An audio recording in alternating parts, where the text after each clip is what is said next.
Então, eu gostaria de desejar um ótimo dia a todos, tá bom? Passo a palavra para a Flávia. Olá, pessoal. Um bom dia a todos, agora oficial, né? Depois da nossa entrada aí, dando risada. Vou fazer uma abertura aqui com vocês, né? Vou pedir para o Henrique colocar para mim um PPT. Eu escolhi essa semana um textinho da nossa querida Cora Coralina, né? Para quem é de linguagem, já está bem habituada com ela. Eu escolhi esse texto porque esse mês a nossa querida Cora faria aniversário, né? A Cora é de agosto, e já fazem, né, 35 anos de sua morte. E esse textinho, antes de qualquer coisa, eu gostaria de fazer uma observação do seguinte.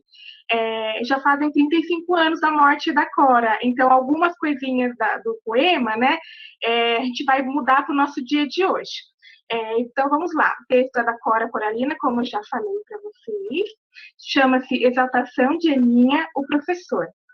Vamos lá, próximo, Henrique, por favor. Professor, sois o sal da terra e a luz do mundo.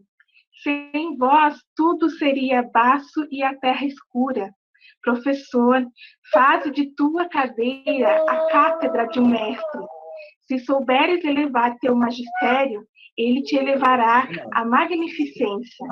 Tu és um jovem, ser com o tempo e competência um excelente mestre. Pessoal, desliga o áudio aí, por favor.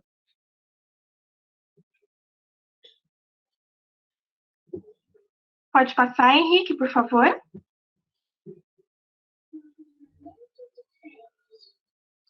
Meu jovem professor, quem mais ensina e quem mais aprende? O professor ou o aluno? De quem maior responsabilidade na classe? Do professor ou do aluno?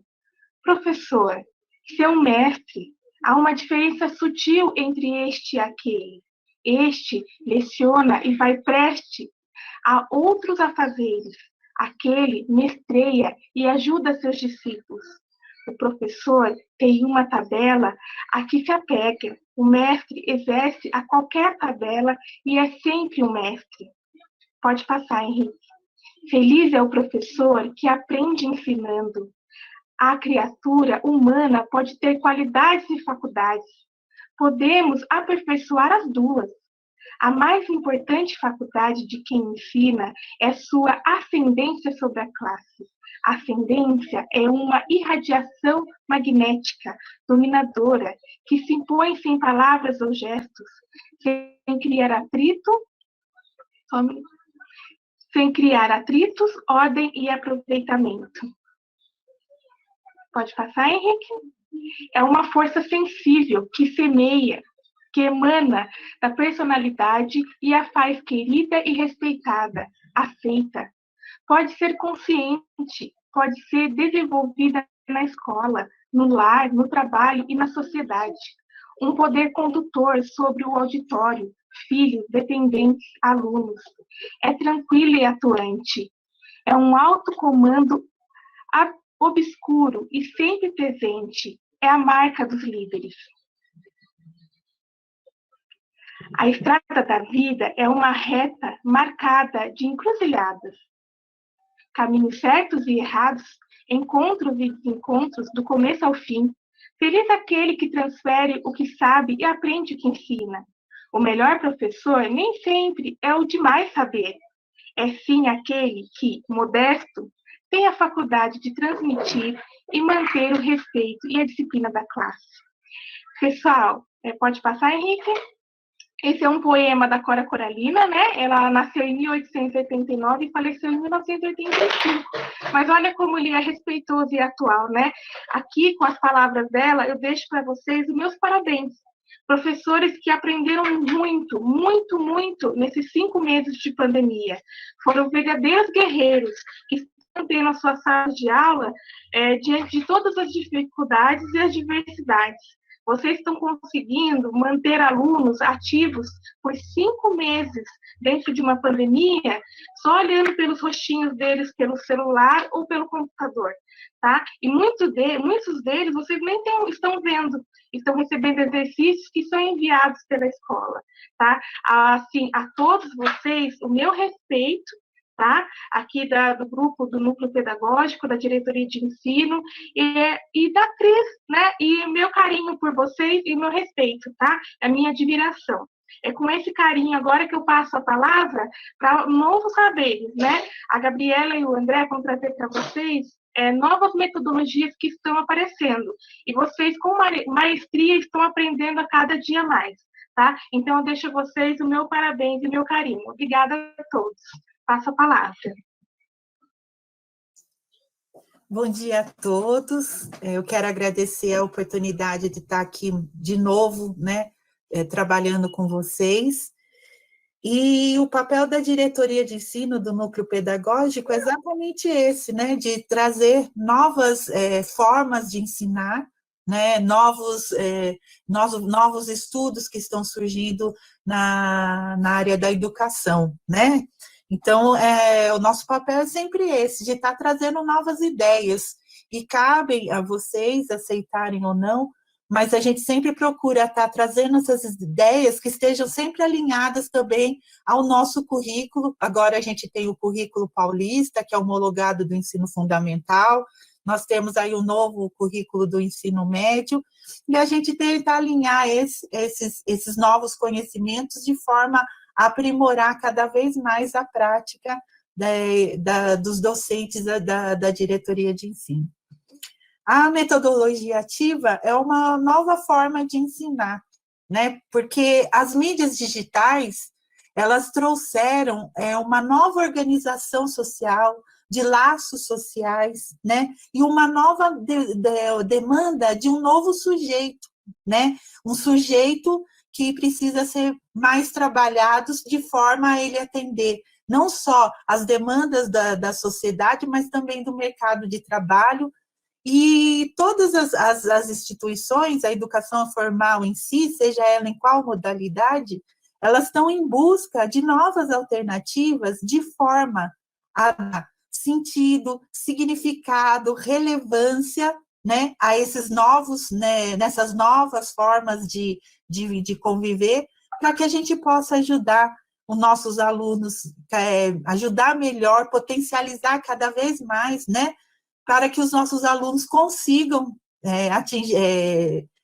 realizar seus projetos de vida, que eles consigam exercer melhor a sua cidadania e também que a gente consiga também trazer uma convivência cada vez melhor entre nós. Então, a metodologia ativa, ele tem esse papel. Hoje, nós vamos fazer uma introdução, porque a metodologia ativa, além de ter várias metodologias ativas, ela é um assunto muito complexo. Então, a gente vai fazer uma contextualização, a gente vai dar uma introdução, e nas outras oportunidades que nós vimos aqui, nós vamos estar aprofundando as técnicas de aprendizagem dessa nova forma de aprender. E a gente gostaria de dizer também que toda vez que nós fazemos uma formação, nós fazemos uma autoavaliação depois que vocês saem da sala, nós lemos o chat, de forma a atender as solicitações dentro do que é possível para nós. Então, uma das solicitações que a gente tem observado no chat, assim, o professor fala, tem que fazer um curso para a gente conseguir colocar isso em prática, um curso é muito difícil da gente fazer, mas a gente pode, vamos dizer, selecionar materiais para que possa haver um aprofundamento sobre o tema, tá? Então, nesse material, nessa formação, nós selecionamos textos, vídeos que, assim, nos ajudaram a entender melhor essa metodologia, e eles estão colocados nos PPTs. Todas essas indicações do PPT, das referências que a gente usou, ela vai estar disponível para quem tiver um interesse de estar aprofundando sobre o assunto, né? Porque quanto mais a gente sabe, mais a gente fica empoderado, mais a nossa prática fica mais segura, tá? E nas outras formações a gente sentiu também assim um pouco de receio de alguns professores da questão de não dominar a tecnologia. Então, o que eu digo para vocês? Tenham paciência, né, com vocês mesmos. Não precisa, não é para mudar da água para o vinho, do dia para a noite, mas vamos agregando coisas, né? Vamos aproveitando coisas que a gente vai, e quando você vê, você já está utilizando. Porque na metodologia ativa, ela tem algumas linhas que usam a tecnologia e outras que não usam a tecnologia. Então, dá para encaixar em todas as escolas, o momento, desde que o professor se interesse aí e se aprofunde mais no assunto, tá bom? Então, eu espero que vocês gostem, e nós estamos aqui sempre com a boa intenção de trazer para vocês coisas que vocês possam gostar também, tá bom? Um abraço a todos e eu passo a palavra para o André. Oi, pessoal, bom dia. Estou muito feliz de estar aqui com vocês novamente na Triplicidade de Linguagens. Eu estou aqui no celular para dar um oi para vocês pela câmera, porque no meu notebook ele não funciona a webcam. E eu vou sair do celular para dar oportunidade para alguém entrar, né, no lugar e participar também através do Meet, tá? Então, só vou desconectar aqui e já começar enquanto o Henrique ele espelha a tela do PowerPoint. Então, só para deixar meu registro aqui, meu oi com a imagem.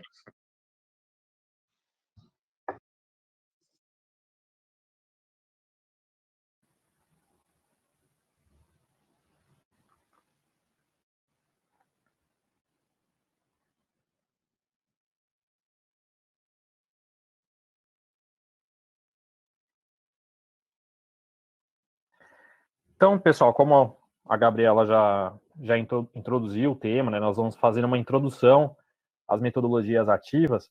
Eu vou pedir para o Henrique já passar para nós a sensibilização. Então, é um vídeo, né, do cientista Neil Tyson, e é sobre alfabetização científica. Mas quando a gente fala de alfabetização científica, a gente vê que casa muito com a proposta da metodologia ativa. Por quê? Porque ela fala sobre a experimentação. E é isso que a metodologia implica, né, cita muito na sua prática. E quando a gente fala de ciência também, a ciência ela não é unicamente baseada na área, pleiteada pela área de ciências da natureza. Na verdade, a ciência ela ocorre por todas as áreas do conhecimento. A ciência, a pesquisa, a exploração permeia por todas as áreas. Então, vou pedir para o Henrique passar o vídeo e a gente vai discutir um pouquinho sobre ele.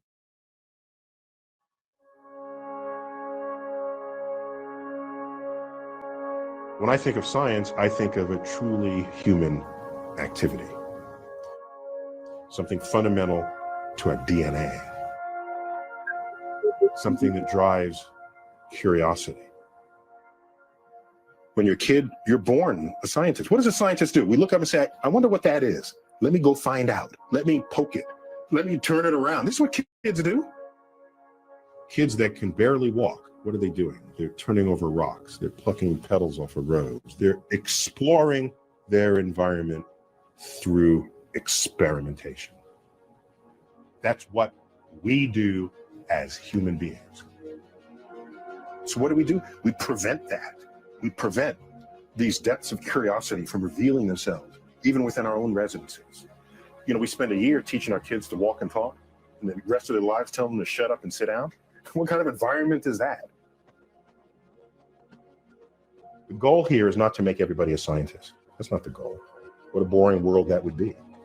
You want artists, you want musicians, you want novelists, poets. You want the rest of this. What matters is whether they're scientifically literate and maintain that literacy and that curiosity throughout their lives, no matter what becomes their profession. People think science literacy is being able to recite facts, and it's not that. It's a part of it, but it's not the main part. The main part is, how do you look at the world? What does the world look like through your lens? If you're scientifically literate, the world looks very different to you. It's not just a lot of mysterious things happening. There's a lot we understand out there. And that understanding empowers you to first not be taken advantage of by others who do understand it. And second, there are issues that confront society that have science as their foundation. You can't look at science and math as some separate subject. It's fundamental to what it is to be alive because it's all around us. It influences your health, your safety, how you're going to have to vote, what issues are before you politically. If you're not scientifically literate, it's in a way you are disenfranchising yourself from the democratic process, and you don't even know.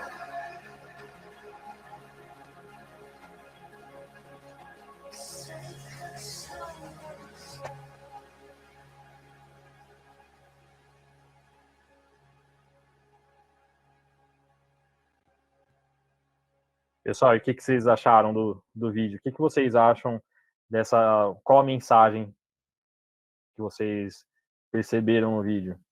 Se vocês quiserem, pode colocar no chat ou também abrir o áudio para comentar. O pessoal falando que gostou no chat. Mas o que vocês acharam da relação? Eu acho um ponto muito importante do vídeo é a questão da exploração, que ele fala que as crianças elas aprendem a andar, elas aprendem sobre o mundo explorando. E quando chega na sala de aula, a gente tenta impedir que essas explorações aconteçam, né? Que a gente tenta moldar eles ficarem sempre sentados, sempre só ouvindo. E, na verdade, desde o início da nossa existência, a gente aprende fazendo. É assim que tem uma aprendizagem concreta. E essa tem muito a ver com a relação da metodologia ativa, que a gente vai abordar um pouquinho com vocês hoje. Henrique, ou alguém? Cris? Oi, André. André, me ouve? Sim. Não, acho que a Janaína pediu para falar. Oi, pedi sim. Ah, então pode Queria comentar um... Então, na verdade, achei maravilhoso, né? Fico super feliz de ver essa abordagem no nosso TPC, porque mostra realmente, né? A gente não ensina o bebê a andar, a comer, ele aprende, né? Pelo isomorfismo, ele aprende vendo o outro, ele aprende o que o outro é. E, lamentavelmente, quando a gente chega na escola, né, com esse padrão do século XIX, a gente destrói qualquer possibilidade de criação, de pensamento, de investigação. Então, eu sinto que, mais do que nunca, né, o momento da gente retornar um dia ao prédio da escola é a gente realmente ocupar a escola, né, ocupar o laboratório, ocupar os espaços abertos, pesquisar, fazer poesia, fazer teatro, a gente sair desse padrão de um professor que fala e todos copiam, que eu imagino que a gente sabe que isso não convence mais ninguém, né? Eu já estou vendo aqui as pessoas falando, cadê o laboratório? Pois é, eu acho que nós, como professores, temos que abrir esse laboratório e exigir, porque é evidente, né, que essa educação que está no paradigma da instrução, ela não funciona mais hoje. E é um processo, né? A gente não é acostumado, a gente tem que sair da sala, a gente tem que romper. E eu acho que o que hoje, né, a gente está estudando as metodologias ativas, nada mais é do que fazer o estudante estar no exercício do fazer, estar no protagonismo, né, estar envolvido. Então, é isso, eu achei bárbaro, estou copiando aqui para poder partilhar também, muito bom. E eu espero que a gente consiga, na prática, né, na nossa praxis pedagógica, sair da sala de aula, sair dessa coisa estanque, que não tem apresentado bons resultados. Muito obrigada pela oportunidade de falar. Nós agradecemos a contribuição, Janaína. Muito obrigada. Muito obrigado, Janaína. É isso mesmo. E quando a gente fala também em aprender fazendo, a gente vai ver ao longo do percurso da formação, não necessariamente ela está atrelada ao uso de uma tecnologia ou também ao uso de um laboratório físico, né? É o aluno aprender fazendo, ele dá um significado para aquilo que está sendo aprendido, né? Colocar na prática o que está sendo desenvolvido. Então, não necessariamente ele precisa de um espaço físico para que isso seja possibilitado. Mas a gente vai discutir ao longo da formação. Henrique, pode passar. Então, antes de a gente fazer a introdução do tema, Eu queria que vocês acessassem o link que a gente vai colocar no chat agora, e vai vir um código também. Vocês vão entrar nesse site, que é o Mente, e digitar esse código, 2010. E lá vocês vão colocar 3 palavras que vocês acham o que significa ensinar por meio das metodologias ativas. Conforme vocês forem digitando, as palavras vão aparecendo aqui na tela, fazendo uma nuvem de palavras. Sendo a palavra que mais for citada por vocês, vai ser a que tiver mais destaque.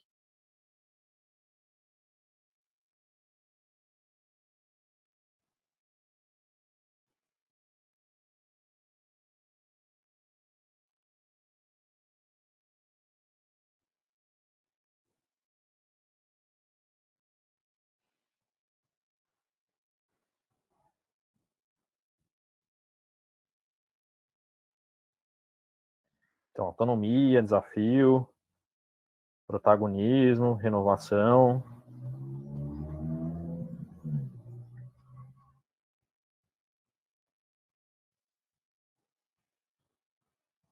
Criatividade.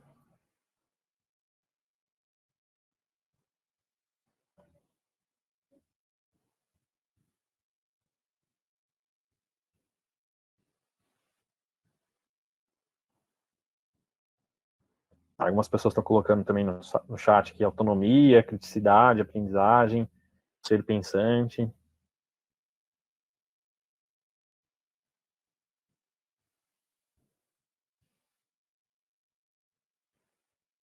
Motivação. E é isso mesmo, né, pessoal? Quando a gente fala sobre as metodologias ativas, realmente vem essas palavras que é o que está na cerne mesmo da sua utilização. A gente pensa na autonomia do aluno, no desenvolvimento da aprendizagem, em seu protagonismo, também na criatividade, tanto do professor quanto do aluno, no desafio que é realmente aplicar esse tipo de metodologia, a liberdade que se tem para criar, para expor o que está pensando.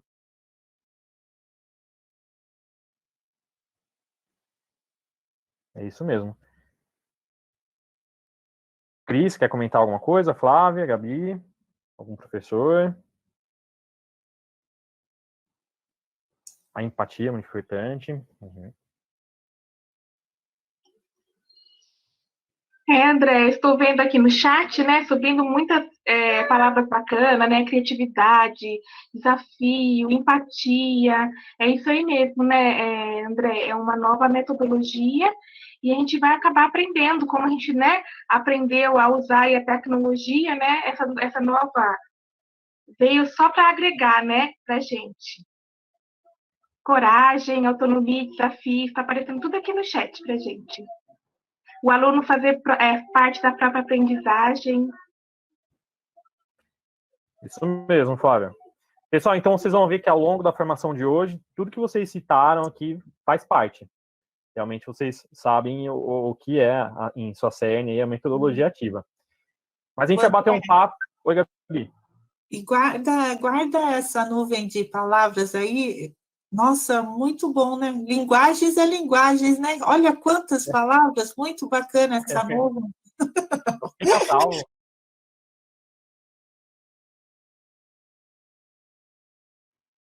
Vou pedir então para o Henrique já passar. Muito obrigado pela participação, pessoal. Agora a gente vai falar um pouquinho sobre a parte mais teórica, a conceituação da metodologia ativa. Então, pessoal, antes de a gente iniciar o assunto, a gente tem que compreender como é que ocorre a aprendizagem de fato, né? Então, a gente tem que entender como que funciona a construção do conhecimento. A gente viu lá no vídeo que a construção do conhecimento ela vem de acordo com a experiência.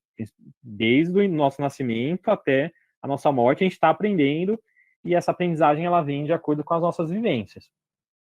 Então, a gente pode falar que o conhecimento e a cultura, elas são inerentes do ser humano. Ou seja, ela é uma atividade humana e ela é construída de acordo com o momento histórico.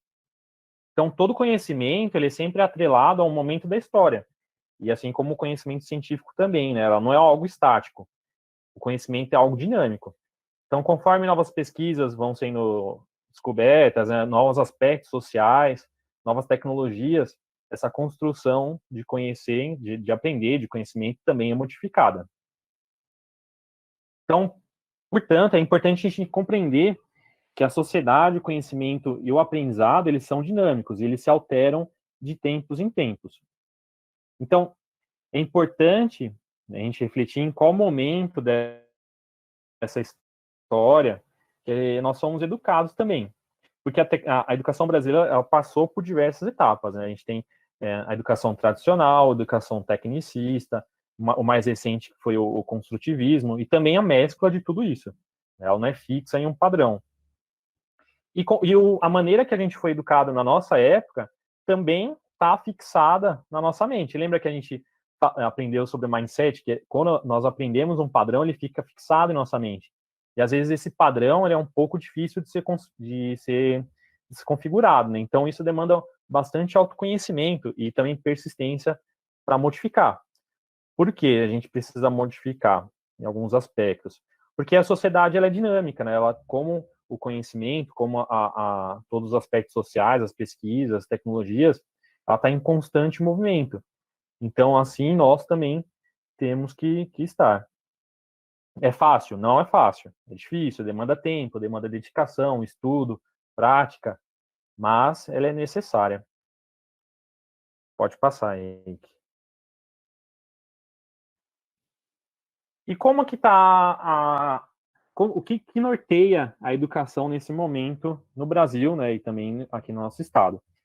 Ela tem como aporte a Base Nacional Comum Curricular, que fala que o professor, né, tanto a educação, ela tem que focar no desenvolvimento da educação integral do aluno, né? Ou seja, o que é isso? É aquela que concilia tanto o desenvolvimento cognitivo quanto o emocional do estudante, e isso integrado a cada currículo de cada componente, de cada área. Então, na educação integral, sempre há um foco muito grande no protagonismo juvenil. Então, o que é isso? É que o aluno ele se torna o principal ator da sua aprendizagem. E quando a gente fala em se tornar o principal ator da aprendizagem, a gente está falando, gera sempre alguma dúvida em relação a isso. Porque quer dizer que o aluno agora ele vai decidir o que vai aprender, como aprender, no momento que ele quer? Não, na verdade não. É ele se tornar o ator pertencente àquela aprendizagem. Não que ele vai ser quem vai ditar as regras, quem vai citar o que vai ser aprendido ou não. E que o professor não vai ter mais importância nesse tipo de metodologia, nesse tipo de educação. Na verdade, muito pelo contrário. O professor ele tem um papel primordial na educação integral e também nas metodologias ativas. Pode passar, Henrique. Então, na metodologia ativa, ela está diretamente ligada a esses preceitos da educação integral, né, porque ela tem na sua cerne a aprendizagem significativa do aluno. Ou seja, ele é responsável pelo seu processo de construção do conhecimento. E o aluno, nessa metodologia, ele está sempre em mobilidade, ele utiliza os recursos que são disponíveis tanto pela escola quanto pelo professor, e também ele tem a orientação do docente para atingir o objetivo. Então, o professor, né, nesse tipo de metodologia, ele é de suma importância, porque ele que vai orientar o caminho ao aluno para atingir o seu objetivo. Então, ele vai nortear e vai auxiliar o aluno para que ele mantenha o foco para o que é importante, que é o desenvolvimento de competências e habilidades. Então, o professor ele vai ser o que vai abrir os caminhos para o aluno e também caminhar em junto, né, com esse estudante para que seja desenvolvida o seu conhecimento. E eu acho muito importante, eu acho legal essa teoria do Dewey, que ele fala que o aprendizado ele ocorre quando o aluno ele realiza algo, ou seja, é o aprender fazendo. Mas ele não é o fazer por fazer, mas sim em aprender a pensar em como faço, o porquê que eu estou fazendo e para o que eu faço, né, para o que eu faço. E o professor ele vai auxiliar nesse processo da aprendizagem, né, como mediador do conhecimento. Então, indo para o autor, ele diz que o aprendizado ele ocorre quando há o significado para a experiência. Então, fazer para aprender seria de uma grande carga significativa para esse aluno. Se a gente for pensar nas formações de ATPC que tivemos anteriormente com o Davi, ele apresentou as ferramentas da Microsoft, do Google Classroom.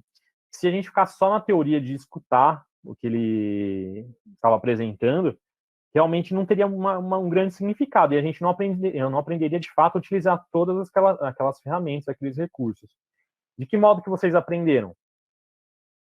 Usando e fazendo mão na massa, né? Quando vocês começaram a utilizar esses recursos para preparar os materiais para as aulas de vocês tiveram uma aprendizagem significativa. Então, vocês aplicaram aquele conhecimento que estava sendo passado pelo professor Davi. Então, isso é uma metodologia ativa, é quando você aplica na prática determinado conhecimento que está sendo adquirido. Então, você aprendeu e essa aprendizagem foi significativa. Gil, ele ainda cita que a escola ela é um espaço de função social, porque ela não é só sobre ensinar as coisas, mas também o significado do que elas possuem, né? O significado das coisas.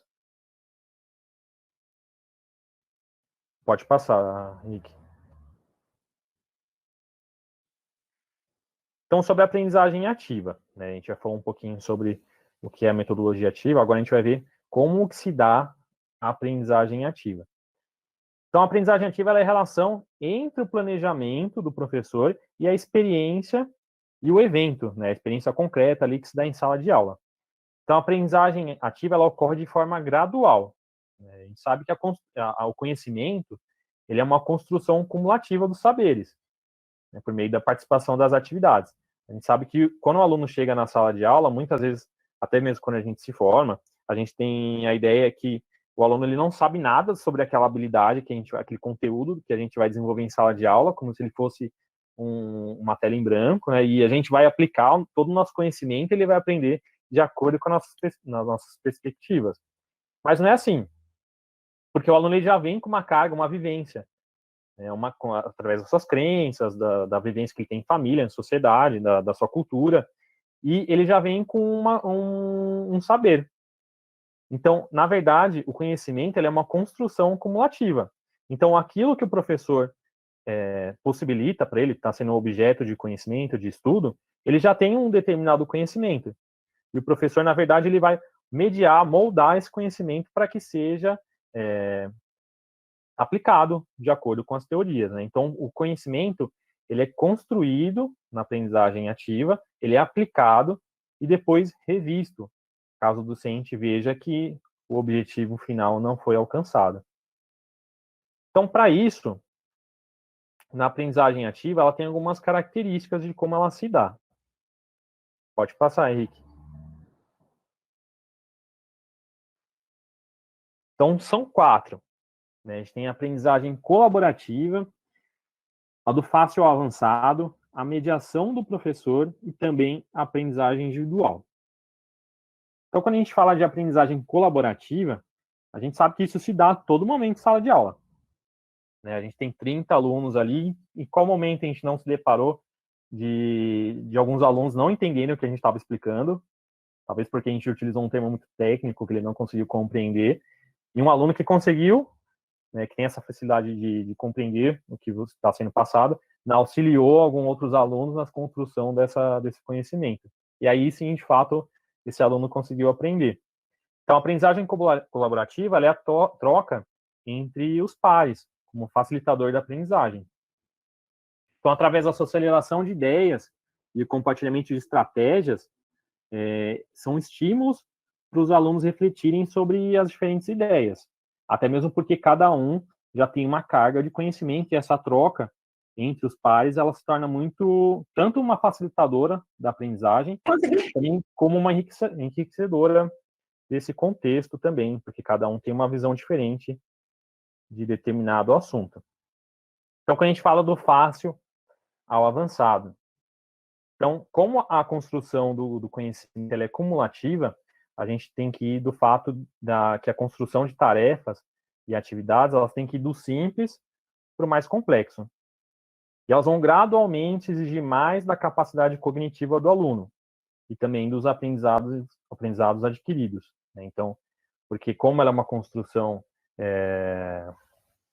gradual, a capacidade cognitiva cerebral do aluno ele vai sendo aprimorada conforme essa atividade, essa habilidade, ela vai sendo aplicada. Então, é importante, na hora a gente pensar no planejamento de aula e numa sequência didática, né, nessa situação. Sempre ir do mais fácil para o mais complexo. Outra característica muito importante também da aprendizagem ativa é a mediação do professor. Então, é através dessas instruções diretas dos professores que os alunos vão construir suas estratégias e conhecimentos. Então, o professor ali a todo momento vai intervir quando necessário para auxiliar o aluno a desenvolver esse conhecimento e também a estratégias de como atingir o seu objetivo. E, por fim, a aprendizagem individual. Então, a gente sabe que mesmo que a aprendizagem ela seja colaborativa, ela é individual. Por quê? Porque cada um atribui um significado a ela.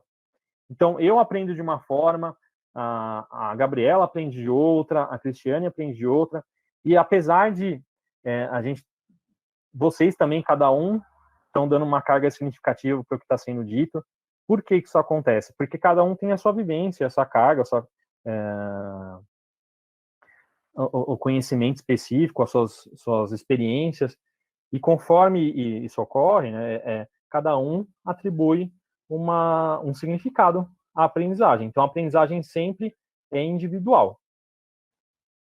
E a gente tem que respeitar, né, como ela se dá. Mas a gente já falou um pouquinho da aprendizagem ativa, mas a gente pensa, como é que será que a gente pode pensar isso e aplicar na prática, na sala de aula? Será que é muito difícil? Será que não? Como será que ela se dá? Então, quando a gente pensa nisso, pode passar, Rick. É muito importante a gente realizar tanto o planejamento de aula, quanto pensar sempre na sequência didática. Qual que é a importância de planejar essa aula?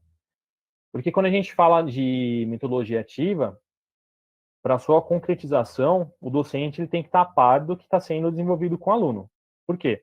Porque essa prática do planejamento de aula ele permite que o docente construa um fazer reflexivo.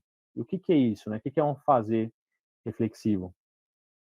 É que o professor ele aprende com o seu planejamento, ele aprende com a sua ação e também depois com a reflexão da sua prática pedagógica. E o planejar a aula permite ao professor a emancipação também daquelas amarras que já temos de práticas já idealizadas por outros autores, sejam em livros, seja em planos de aula que a gente pega já pronto na internet, ou dos cadernos, né? Ela já vem com uma prática pronta. Então, muitas vezes, o professor ele sabe o que tem que ser desenvolvido, mas ele não sabe exatamente o percurso que tem que ser percorrido, né? Porque não foi ele que realizou esse planejamento de aula. Então, quando ele realiza, põe a mão na massa, ele planeja realmente, ele sabe o objetivo que ele quer chegar, quais os caminhos percorrer e também quais intervenções vão ser necessárias. E no final desse processo, ele vai conseguir ter total consciência daquilo que tem que ser revisto. Mas isso significa que a gente não tem que usar um plano de aula, uma atividade que a gente pega do caderno do aluno, de um livro didático. Não, não é isso. A gente deve usar. Mas a gente tem que ter consciência do qual objetivo que a gente pretende atingir com determinado material. Então, quando o professor planeja a sua aula, ela se torna mais significativa tanto para a sua aplicação em sala de aula, quanto também para o aluno, né? Porque o professor ele tem mais segurança no que está sendo aplicado em aula. E quando a gente fala em planejamento de aula, é importante a gente sempre idealizar que existem 3 atividades importantes para ser idealizadas. Isso a gente já faz também no nosso dia a dia, e também tanto o caderno do professor quanto os livros didáticos eles já levam essas atividades como praxe já, né? Então, vocês já conhecem quais são, mas é importante a gente repassar aqui e depois, quando realizar os planejamentos de aula, utilizá-las, né? Porque ela faz parte de um percurso que é necessário para o desenvolvimento de habilidades. Então, primeiro, que é a atividade exploratória, né? O que é essa atividade exploratória? São aquelas de sensibilização, é que o professor apresenta o objeto de conhecimento. E a partir da vivência dos alunos, que eles vai refletir na prática em qual metodologia que vai ser utilizada.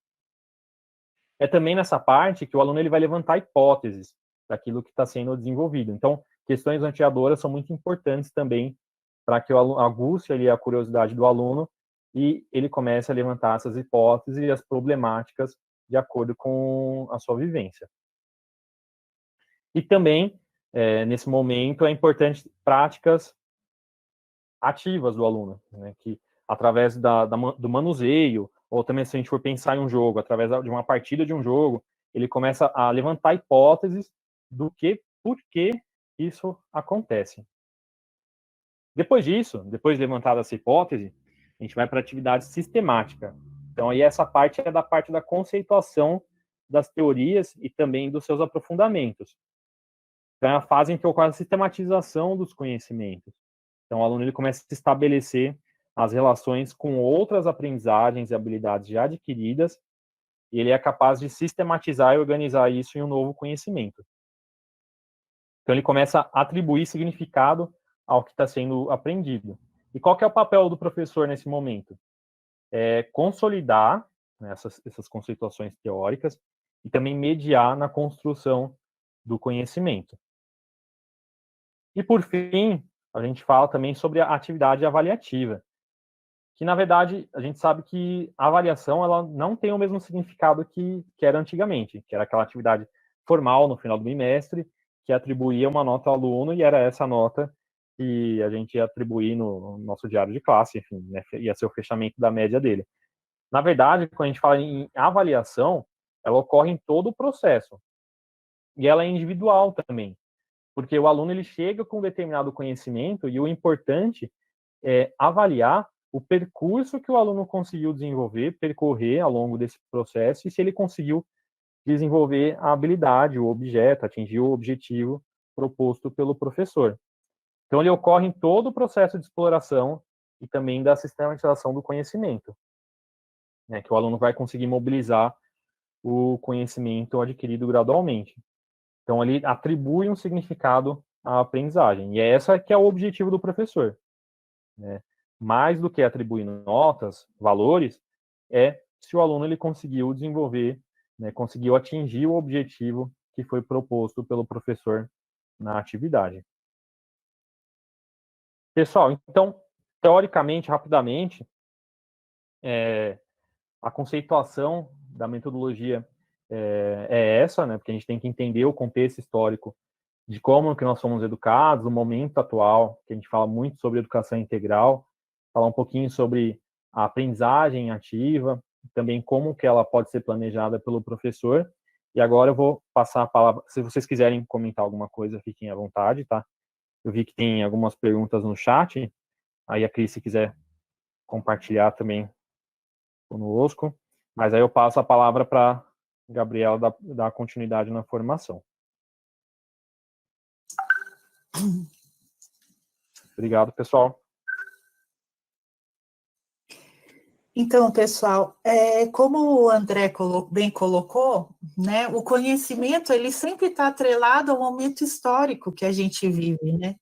E apesar de tantas deficiências, de problemas estruturais, né,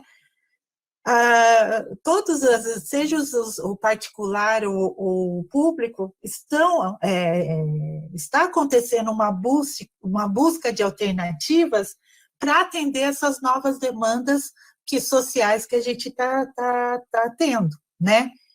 Então, as mídias digitais, como eu falei no início, ela trouxe uma mudança na organização, nos laços sociais, e a fala da professora Janaína, ela foi muito pertinente quando ela disse que não cola mais, e não cola mesmo, porque, segundo o José Moran, que é esse professor estudioso aí da USP, doutor, que faz um estudo muito bem feito sobre as metodologias ativas, ele coloca que as novas gerações, eles não compreendem mais essa organização vertical e essa forma uniforme de aprender. Eles não compreendem mais isso.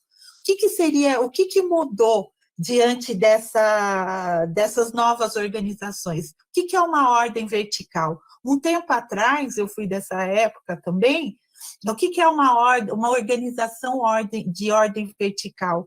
os padrões de comportamento, a gente tinha padrões fixos de referência, né? As regras eram bem claras, né? A Igreja Católica também tinha um domínio, a gente sabia bem o que era isso, o que era aquilo, então as regras eram muito claras e a gente tinha padrões fixos de referência.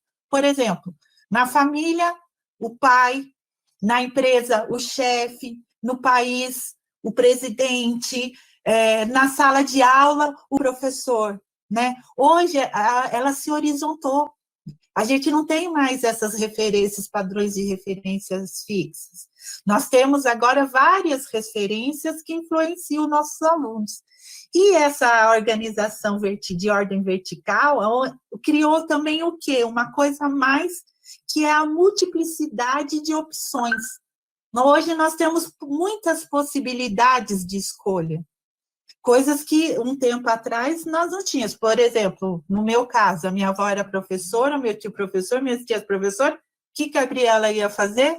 Ser professora. Amo o que eu faço, não acho ruim sobre isso.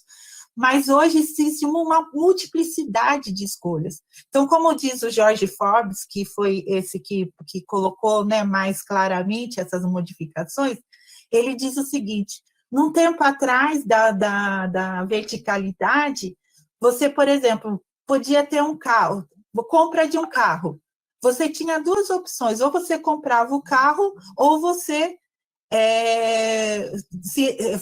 tinha uma atitude rebelde contra isso e não comprava o carro. Hoje, a gente pode ter carro, a gente pode não ter carro, a gente pode ter lambreta, bicicleta, patinete, e essa multiplicidade de escolhas exige, né, que esse novo sujeito que está surgindo, a gente precisa criar cenários mais próximos do dia a dia para que a gente possa ajudar os alunos a fazer essas escolhas. A metodologia ativa, ela traz essa possibilidade da gente usar as nossas disciplinas para ajudar nessa questão desse novo sujeito que é necessário para o mundo hoje. Outra coisa que mudou. Muito tempo atrás, né, quem está há mais tempo aí na educação, nós íamos assistir uma palestra, a gente levava o nosso caderno, a gente fazia anotação, absorvia, né, tudo o que aquele palestrante falava e ficava admirado, né, com aquilo, né. E hoje já é diferente, né? Ao mesmo tempo que eu estou falando aqui com vocês estão completando as minhas falas, ou validando, ou sendo contrários, mas vocês estão completando com vocês o que o André falou, o que eu estou falando, com alguma coisa, ou que um texto que vocês já viram, ou um vídeo que vocês já viram sobre metodologias ativas, ou de pessoas que já fizeram o curso, ou melhor ainda, de pessoas que já estão usando a metodologia em sala de aula. Então, vocês estão completando. E com os alunos não é diferente. A informação hoje, ela permeia vários ambientes, que não é só a escola. Está nas mídias, está fora da escola. E os alunos, eles vêm para a sala de aula, ele traz também essas informações. Então, às vezes, ele não vê muito sentido naquela transmissão de uma coisa que ele já falou. Outra questão, a razão, no tempo atrás, ela era ascética, né? Hoje, a razão ela é sensível. Vocês já viram nós falarmos sobre isso, sobre como a emoção ela influencia na motivação, ela influencia na aprendizagem, no comportamento das pessoas. Então, hoje a razão ela é mais sensível. Por isso, a necessidade de não só trabalhar aquele ler, escrever, mas a gente pensar o aluno hoje de uma forma integral, né? Que ele vai ter que ser um aluno que vai ter que ter resiliência para enfrentar seus desafios, que vai ter que fazer suas escolhas, que vai ter que mobilizar esses conhecimentos para trazer novas respostas a esses novos problemas que nós estamos vivendo. Precisa de pessoas criativas, de pessoas que sejam, vamos dizer assim, treinados de forma a dar essas respostas a esses novos desafios que a gente está tendo. Então, o fato desse ressoar, né? O que é o ressoar? conforme eu estou falando aqui, vocês estão completando, os alunos também trazem esse ressoar, porque a informação não é mais só na sala de aula. Então, hoje, não tem mais sentido um professor transmissor de informação, né? Por quê? Porque a informação está aí. Antes, só tinha sentido do professor transmissor de conhecimento, de informação, quando as pessoas não tinham acesso à informação. Eu vivi nesse tempo. Por exemplo, eu, quando iniciei a profissão de professor como professora de matemática, muitas questões, assim, se eu não soubesse, quando eu não sabia um problema de matemática, eu não tinha onde pesquisar. Ou eu tinha o meu livro didático, daí eu tinha que ficar lendo lá e tentando refletir sobre, ou, como aconteceu algumas vezes, eu ia até a faculdade com meus antigos professores e pedir uma ajuda. Hoje não, hoje você digita e você já tem lá toda a informação que você precisa, se você quiser um outro exercício semelhante, se você... Então, hoje as coisas mudaram, e nesse ressoar, o papel do professor, ele é de mediador, de planejador, de facilitador, como bem colocou aí o André, né? Então, e outra coisa, quando surgiu o Centro de Mídias do Estado de São Paulo, no tempo remoto, na fala lá do secretário, muitos professores mostraram a sua preocupação com a questão de que vai sumir a profissão, que o Centro de Mídias ia tomar conta. Isso raramente vai acontecer. O professor, ele é de suma importância para o processo de ensino e aprendizagem. O professor, ele é o cara, é ele que sabe selecionar os melhores materiais, porque hoje a gente tem um mega repertório de materiais, e o professor, ele é o responsável para selecionar os melhores materiais, né? Ele que incentiva, ele que estimula, ele que cria situações de aprendizagem onde ele direciona o aluno, ele incentiva, o que é muito importante nos conselhos de classe, né? Os alunos estão pedindo, apresenta que eles sentem falta do professor, apesar de sala de aula ser um ambiente, às vezes, de dificuldades, né, às vezes de conflito, eles gostam, eles sentem falta, porque, como eu já falei lá na outra live, o professor tem um papel muito importante na vida dos alunos. Então, o professor, ele é essencial. Apesar de hoje a centralidade ser no aluno, o professor que faz essa ponte. Sem o professor especialista, com seus conhecimentos da sua disciplina, com seus conhecimentos de técnicas pedagógicas, de como se desenvolve o conhecimento, sem esse profissional, isso aí, o que vai acontecer? Eu vou ter várias atividades divertidas, ai, que legal, mas que não chega a ponto nenhum.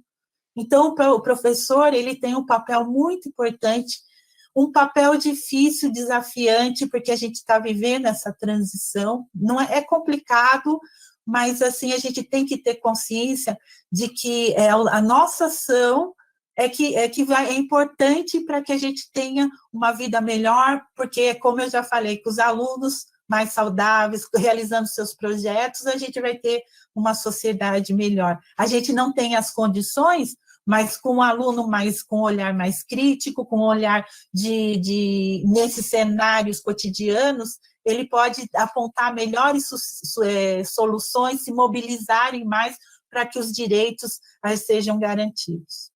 Então, o professor tem muita importância nesse papel, independente de qual metodologia a gente usa, o professor sempre é a parte importante desse processo e a centralidade sempre naquilo que o aluno aprende, tá? Pode passar.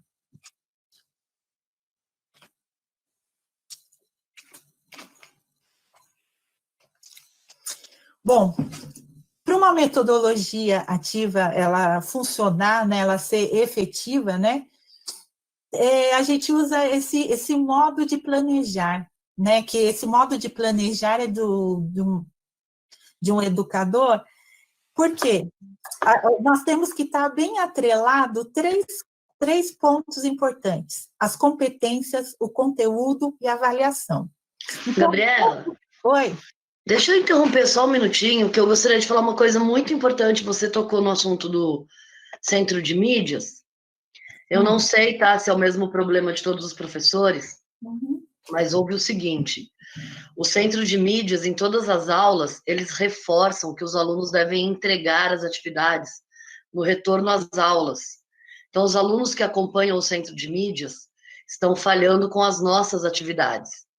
Então, ocorreu o seguinte: primeiro bimestre, o começo do segundo bimestre nas aulas online, nós tivemos cerca de 85% a 90% dos alunos participando ativamente das aulas online e das atividades que nós propunhamos, né? Agora, nesse finalzinho de segundo bimestre, devido ao fato do CMSP sempre insistir que eles vão, ao retorno das aulas, entregar as atividades, nós tivemos um déficit maior e ficou em torno de 70% a 80% de entrega de atividades para nós professores, né, da rede. Então, eu acredito que a diretoria de ensino, se tiver algum contato ou alguma forma de falar com eles, né, para insistir com eles que os professores estão dando atividades e eles não devem entregar na volta às aulas, e sim através dos meios que a gente conseguiu providenciar, e-mail, aula online, Meets, tudo isso que a gente está se esforçando a fazer, porque acaba, assim, meio que boicotando o nosso trabalho, né? Na nossa reunião, acho que de segunda-feira, né, Cristiane, nós comentamos a respeito disso, dessa fala que não é só na sua escola, professora, a participação dos PCNPs em várias escolas colocaram a mesma situação. E aí a gente pode até pensar nisso daí, né, Cristiane? Da gente tentar fazer uma comunicação com São Paulo para falar a respeito disso daí. Tá bom? Sim, sim, verdade. Até foi falado, né? Foi a própria fala do secretário, quando ele fala: nenhum aluno ficará para trás. Então, isso acabou prejudicando um pouquinho isso aí que a Michelle falou mesmo, né? Diminuiu aí o número de entrega de atividades, mas, como a Gabriela falou, né? A gente vai tentar, sim, fazer essa comunicação. O que eu acho, assim, Michelle, eu entendi o seu ponto de vista. No centro de mídias, eles dão as atividades e falam isso, né? Nesse momento agora, o que eu acho é o seguinte: o diálogo que você tem com seus alunos. Estou falando você, Michelle, e seus alunos lá do Aguiar, tá? Para tentar contornar, né? Pode dizer o seguinte: as atividades que são passadas ali no CMSP, tudo bem, né, entregar depois, mas a que eu tenho com vocês pelo WhatsApp, pelo Google Docs, pelo Classroom, enfim, né, aí com data para entrega, porque senão fica complicado mesmo. É como você falou, nós detectamos isso na participação dos conselhos, que diminuiu mesmo o número de participação. Então, a gente vai tentar esse diálogo, sim. Acho que a supervisora Jucimara quer falar também, né, Ju? Obrigada, Cristiane. Imagina, Michelle, eu que agradeço aí a devolutiva. Só complementar, Michelle, a fala do centro de mídias é para o estado inteiro. Então, são várias situações de alunos, eles não podem falar tem que entregar, porque a gente corre outro risco, né? Mas essa situação detectada, conforme a Cris falou, nos conselhos de classe, que diminuiu o número de entregas de alunos, que a gente está, né, vendo essa diminuição do interesse do aluno, essa fala sim a gente vai levar, assim, né? Sexta-feira a gente já tem uma reunião de formação sobre o reforço para o retorno, né? E essa fala será levada para eles, sim, tá? Mas essa orientação que a Cris serve para todos. A gente tem que fazer a nossa parte de conscientização enquanto professor e grupo escola, né? Para resgatar os nossos alunos. Mas a gente leva sim, tá bom? Obrigada, Cris. Obrigada, gente. Muito obrigada.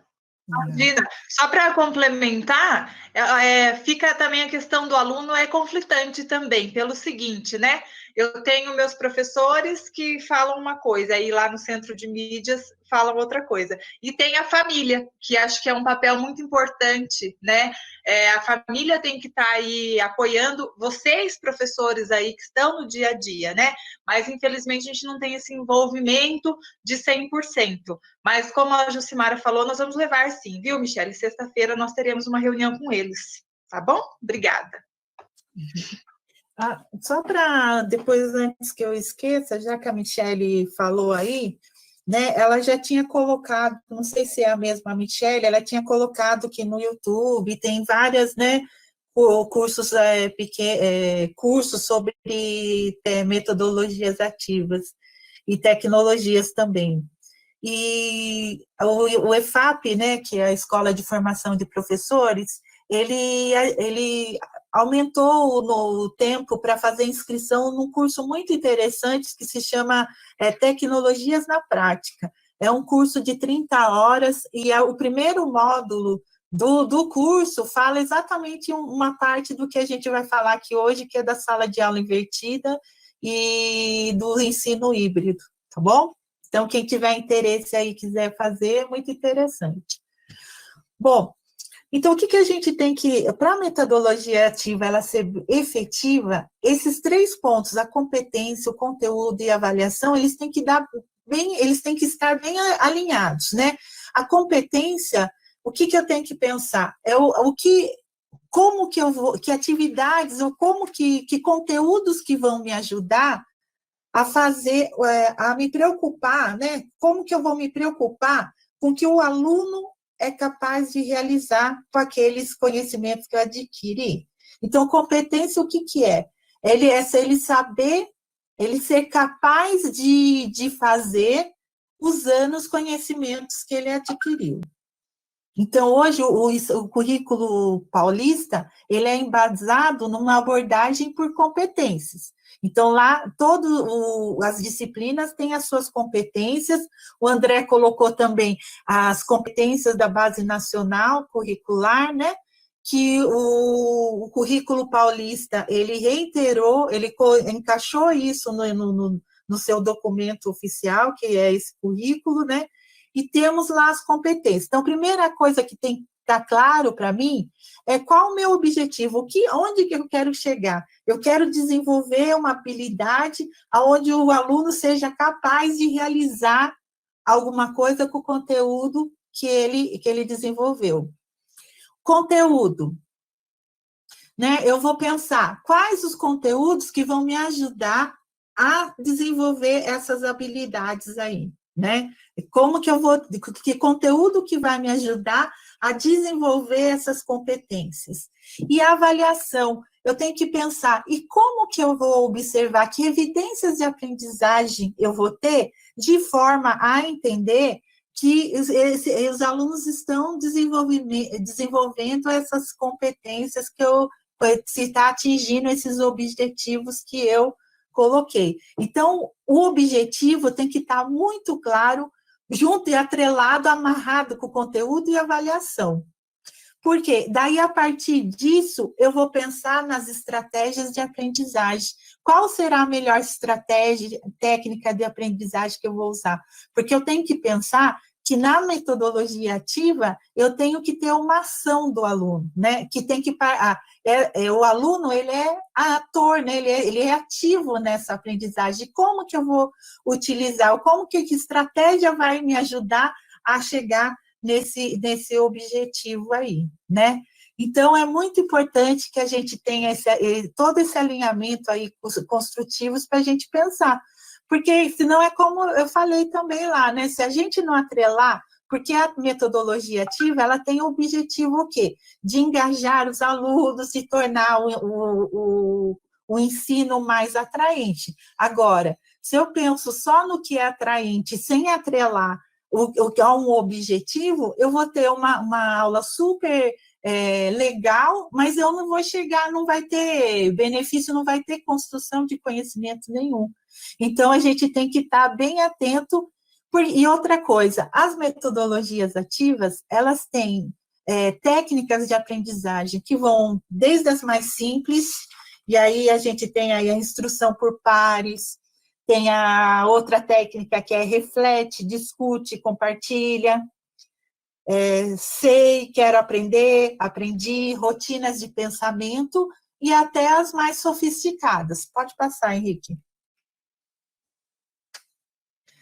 essa lista, ela está nesse curso aí que o Wilson colocou para vocês aí, onde vocês podem estar fazendo. Ela faz parte, né? Então, olha quantos tipos de metodologias ativas, onde elas estão mais alinhadas com o sujeito que a gente tem hoje. Então, é uma baseada em problemas, aprendizagem entre times. A gamificação é o que há, né? Porque essa geração que estão nas escolas, eles já são imersos nesse universo de games, né? A sala de aula invertida, que tem muitos professores na nossa rede que já utilizam essa metodologia. O ensino híbrido, né? Que a gente vai falar mais um pouquinho. Pode passar, Henrique.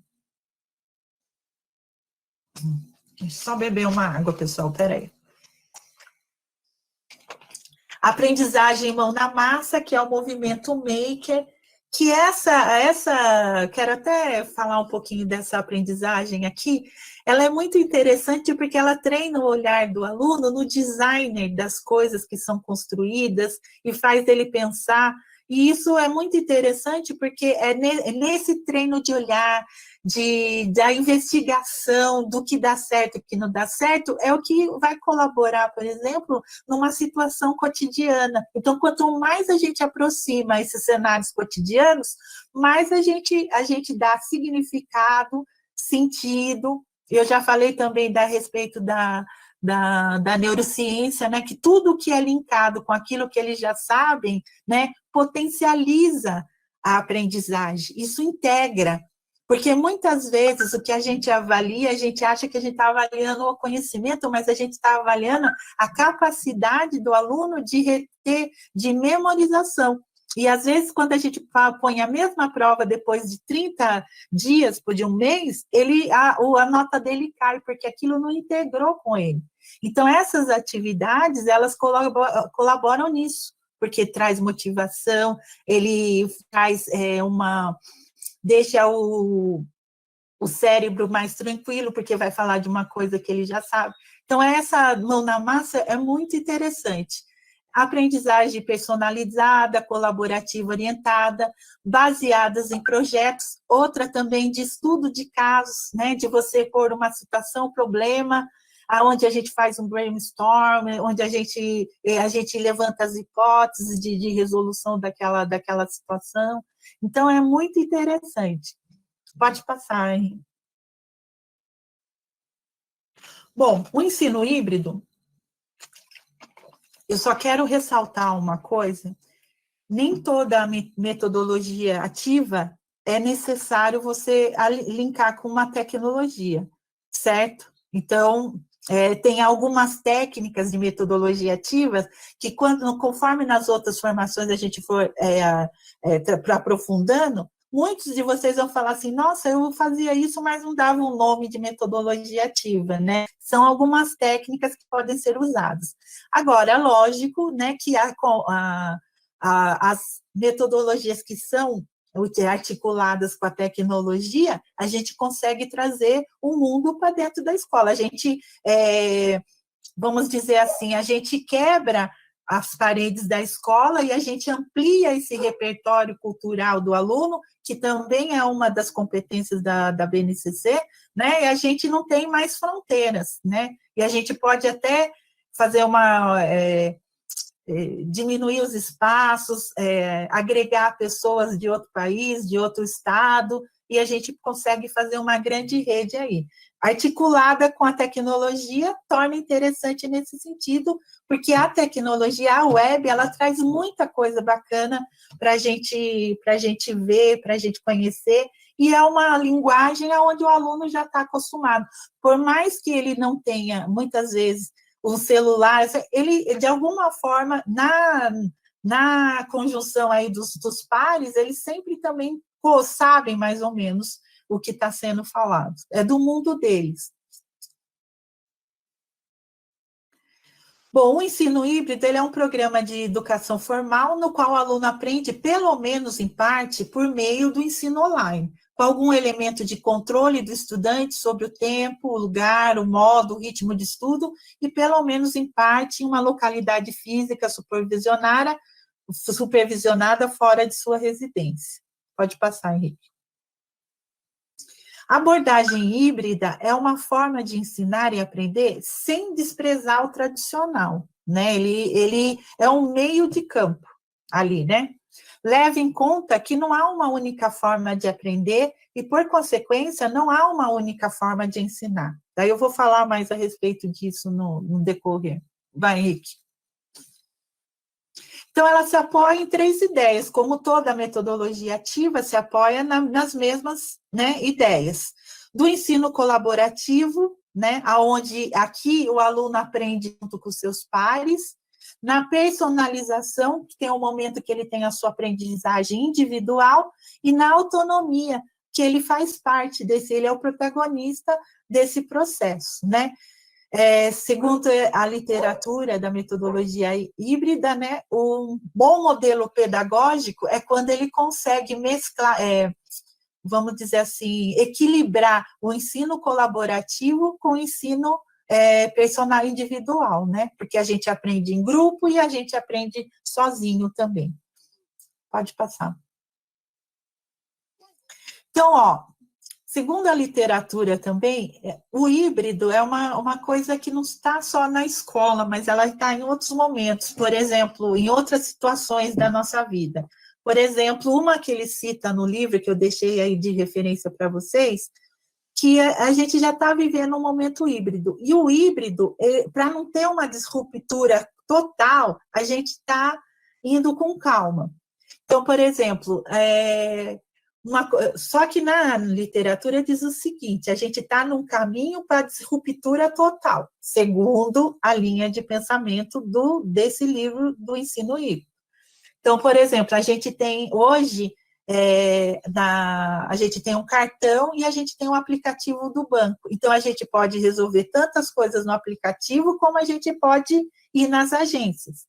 Segundo essa teoria, vai haver um momento que não vão existir mais as agências. Então, a gente só vai fazer as transições, pagamentos através do online. Então, vai ser totalmente online, não vai existir mais essas agências, né? Mas o futuro é uma coisa que a gente tem que pensar com calma, né? Bom, então, a sustentada é essa mais próxima do que é possível da gente fazer na nossa realidade. Então, a gente tem aí o modelo de rotação, que ele pode ser rotação por estações, né? Onde você aborda uma habilidade e dentro da sala de aula você faz agrupamentos de forma a criar uma situação de aprendizagem para cada grupo, né? E até no PPT anterior, falou assim que existem várias formas de ensinar. Então, por que tem essas diversas formas de aprender, né, de organizar esses grupos aí? Porque nessa perspectiva, ele mescla de forma a ensinar dos alunos reconhecerem qual é a melhor forma que ele aprende, né? Então, por isso que é importante a gente sempre colocar diversas formas de linguagens de trabalho nesses grupos para que o aluno possa se reconhecer. Então, no ensino híbrido, na rotação por estações, a gente pode agrupar esses alunos de uma forma de circuito, né, onde eu tenho o mesmo tema e vou trabalhar várias situações de aprendizagem, lembrando que no ensino híbrido, pelo menos uma estação tem que ser articulada com uma tecnologia, tá? Eu posso também agrupar esses alunos por nível de proficiência. Então, eu tenho lá um momento que eu preciso estar fazendo uma intervenção mais pontual, né? Então, como, por exemplo, os alunos abaixo do básico são alunos que eu tenho que retomar o conteúdo, sinal que eles não acompanharam nada. Então, eles precisam de uma atenção mais individual. Então, quando eu preciso, eu posso agrupar eles por nível de proficiência. Então, eu trabalho com esse grupo que tem as defasagens de aprendizagem. Aí eu monto um grupo lá do básico, que atividades que eles precisam de um número maior de atividades, porque o tempo deles, eles são um pouco mais lentos para chegar no adequado. O adequado, ele precisa de aprofundamento, daí eu vou buscar atividades para eles se aprofundarem, e no caso do avançado, eles precisam de uma atividade suplementar, né, de uma coisa um desafio maior, né. Eu posso agrupar por agrupamentos produtivos, né, um aluno que desenvolveu melhor a competência ajuda o outro aluno que está para desenvolver essas competências. Eu posso agrupar por tendência dos alunos, né, porque as linguagens, elas são legais, porque é a disciplina mais bacana que tem, porque você pode fazer várias coisas, né, diferentes, né, então você pode ter lá o aluno mais teatral, né, então você pode formar ali um grupo que apresente de forma teatral, musical. Tem os alunos que gostam de internet, e se abrir espaço para eles, você baba de ver as coisas fantásticas que eles são capazes de fazer, né? Tem os alunos mais tímidos, então você pode fazer vários tipos de agrupamento, né? E depois a gente tem o laboratório rotacional, que aí é a parte onde o professor, dentro da sala de aula, faz lá as rotações em grupo, então ele vai ter um momento que ali ele vai estar trabalhando coletivamente, e um momento da aula ele sai para ir nesse laboratório de informática, na biblioteca, para fazer as experiências mais individualizadas. A sala de aula invertida, que eu vou falar mais um pouquinho depois, e aí você vê que a rotação individual, ela está um pouquinho fora. Por exemplo, se eu fazer um agrupamento, o que é a rotação individual? Que aí tem alunos que nem sempre vão participar de todas as estações. Então, por exemplo, se eu vou agrupar por nível de proficiência, um aluno, por exemplo, avançado, ele não vai participar de todas as estações, porque senão também ele desmotiva. Então, na proficiência, eu vou ver o que dá para a gente fazer essa rotação, tá bom? Pode passar, Henrique. Então, eu já falei um pouquinho Pode passar, Henrique. Eu já falei um pouquinho delas, pode passar. Na disruptiva, a gente pode falar assim, é aquela que chuta o balde, que é tudo diferente. Daí também, né, tem que ter uma estrutura maior, uma abertura de pensamento. Eu já vi aí alguns comentários que, às vezes, a própria gestão não gosta muito que saia da sala de aula, então daí teria que ser um pensamento bem mais avançado. Então, por exemplo, o modelo Flex é aquele no qual o ensino online é a espinha dorsal do aprendizado, né? Ou seja, no modelo Flex, ele tem o seu roteiro totalmente individualizado, tá? Então, por que é Flex? Então, ele vai ter lá o roteiro de todas as disciplinas, e ele chega na segunda-feira, ele escolhe o que ele quer começar primeiro. E tem o professor, e os professores responsáveis estão na localidade se ele sentir alguma dúvida. No modelo à la carte, é aquele que os alunos, por exemplo, tem um catálogo de cursos para ele fazer, ele escolhe o que ele quer aprender, né? E tem o professor responsável online, né? E aí o professor, ele vai tirando as dúvidas com o professor. Nesse modelo, ele escolhe o que ele quer aprender. E aí, o que acontece? Ele pode ir na escola ou pode fazer na casa, porque o professor vai fazer o atendimento online. O modelo virtual enriquecido é uma experiência de escola integral, né? Dentro de cada curso, os alunos dividem o seu tempo, eles têm os roteiros, e ele pode fazer na casa e no remoto, com esses conteúdos e lições online, mas ele vem na escola para ter atividades sociais, para conviver com seus colegas, tá bom? Pode passar. Bom, a sala de aula invertida, né?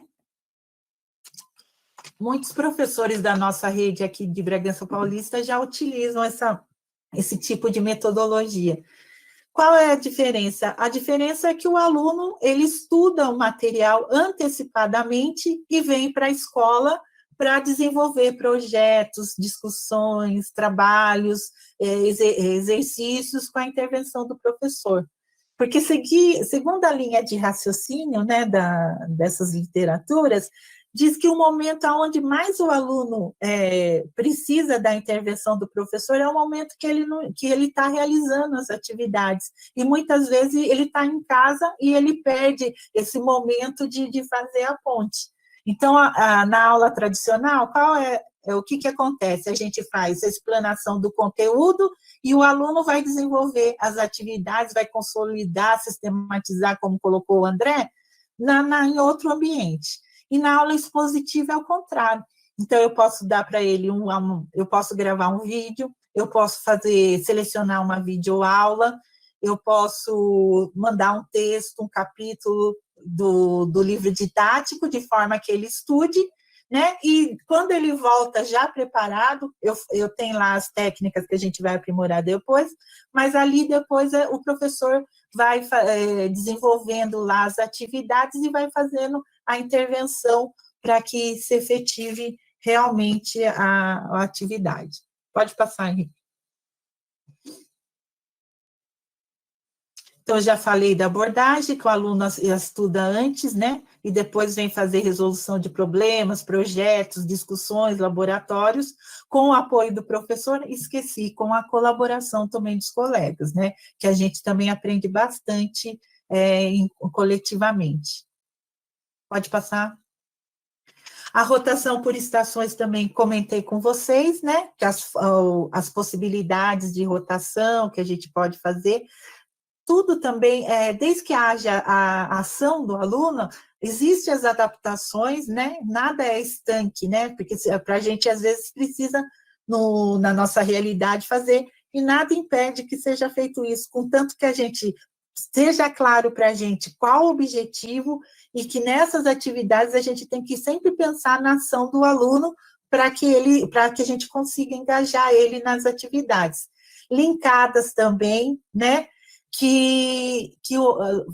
Reforçando com vocês, quanto mais se aproxima da realidade deles, mais engajados eles ficam, porque eles se sentem à vontade para estar realizando as atividades. Pode passar, Henrique.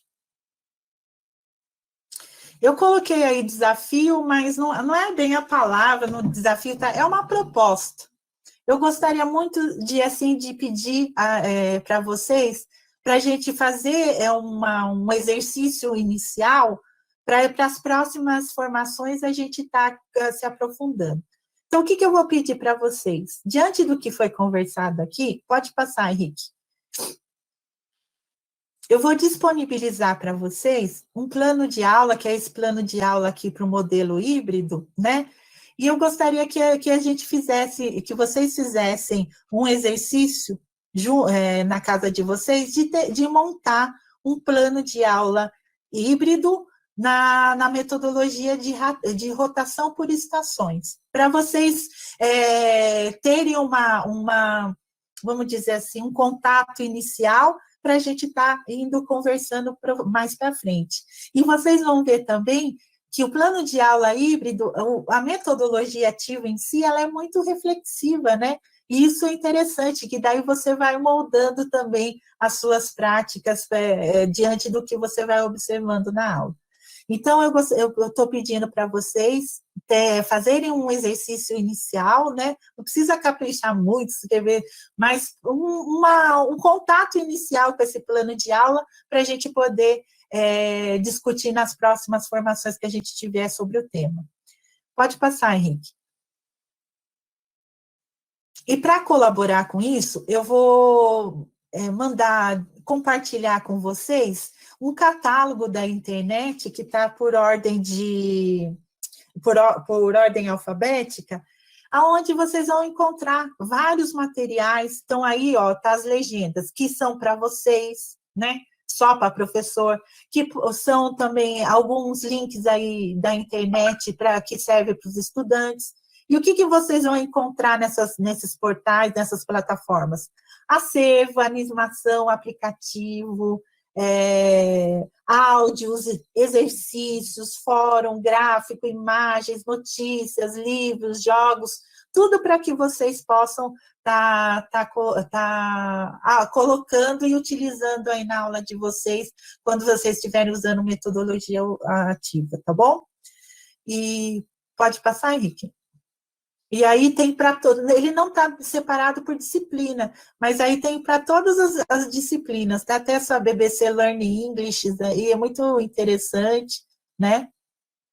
Pode passar. E aí vocês podem enviar para a gente, aqui, se vocês quiserem anotar, o Henrique vai colocar aí também no chat, os nossos e-mails para vocês enviarem esse plano de aula, que eu espero que vocês aí comprem a ideia e possam aí para a gente fazer um ensino também mais colaborativo, para a gente estar conversando a respeito depois, tá bom? Daí eu termino aqui a minha fala. Aí a gente, se vocês precisarem falar alguma coisa, tá aberto. Pode parar, Henrique. Oi, Gabi, é a Flávia. Primeiro, eu gostaria de agradecer, né, a formação de vocês, realmente uma formação excelente. Conforme vocês vão falando, a gente vai identificando até os colegas de trabalho que já usavam essa metodologia, né, de alguma forma. Foi como a professora Sheila colocou aqui no chat, né, que a gente já usava, mas agora que a gente colocou em palavras, né, que a gente conseguiu perceber que a gente, né, ela tem nome, né? E a professora, gostaria de ler uma contribuição lá do YouTube, a professora Zoraida Dias, ela coloca assim, né, sobre a formação de vocês. A aprendizagem ativa, ela só vai ocorrer quando há um movimento metodológico completo. Nós, professores, temos que contemplar todas as etapas didáticas. Aquela aprendizagem antiga em que o professor fala não existe mais. Ao meu ver, a investigação inicial, juntamente com a instigação, é a etapa que vai determinar o sucesso de sua aula, onde cativamos o aluno a querer aprender, tá? Essa é a fala da Zoraida lá do YouTube, que está colaborando com a gente, Gabi. E aqui tem várias outras, acho que o nosso tempo já se esgotou, e infelizmente eu não vou conseguir ler todas para vocês, mas a gente gostaria de agradecer muito, foi muito produtivo, viu? Eu que agradeço a todos pela oportunidade de estar aqui de novo com vocês. E bonitinho a fala da Zoraide, né, pessoal? Gente, eu sou muito de zoar, não leve mal, mas eu vou brincar com vocês, né? O professor de português escreve bonito, né? Gente, até Muito bom, obrigado, viu, gente? A nossa turma é muito participativa, viu, Gabi? É verdade, né? Agradecemos a formação de vocês aí. Tá bom, obrigado, viu? É isso aí. Nós agradecemos a Gabriela, o André, Davi, Henrique, a supervisora Jucimara, que está na sala também. Agradecemos a participação de todos, as contribuições também, né? Nós agradecemos. Também observamos ali algumas críticas e nós vamos parar para pensar, né? Eu acho que quando a crítica ela é construtiva, ela é muito bem-vinda, tá bom? E nós precisamos dessas críticas para poder evoluir e crescer também como profissionais, tá bom? Muito obrigada. A supervisora Jucimara, gostaria de falar alguma coisa? Só agradecer a participação de todos os professores, né? São sempre bem participativos. A gente já colocou no chat, Cris, mas fala como que o material vai ser encaminhado para eles e fala sobre a lista de presença. Estão perguntando sobre o link é só para a turma do YouTube. Só explica mais uma vez, por favor, tá bom? Tá Obrigada bom. a todos. Obrigada. Então, pessoal, os materiais, assim que a Gabriela e o André disponibilizarem, nós enviaremos para os professores coordenadores e também vamos disponibilizar nos grupos de professores que nós temos, tá bom? Quanto à frequência, a lista de presença, para os participantes que estão aqui pelo Google Meet, a frequência é gerada automaticamente, não se preocupem. E para os que estão participando pelo YouTube, há um link lá nos comentários, na descrição do vídeo, que é só acessar o formulário e preencher rapidinho para colocar a presença, tá bom? Se alguém tiver alguma dúvida... Não? Então, tá bom, então. Gostaria de agradecer novamente. Então, agradecemos vocês também. Espero que tenham aí um bom resto de quarta-feira, meio da semana já, né? Graças a Deus, chegamos. E muito obrigada a todos. Passo a palavra aí para o André. Gostaria de falar alguma coisa, André?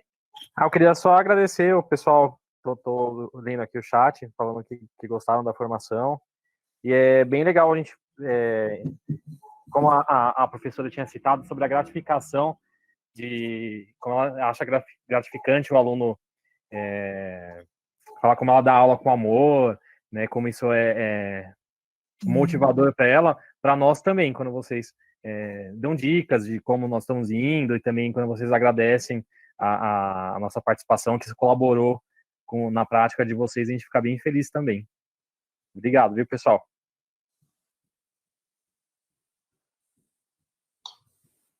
É isso aí. Obrigada a todos, então, e um bom dia.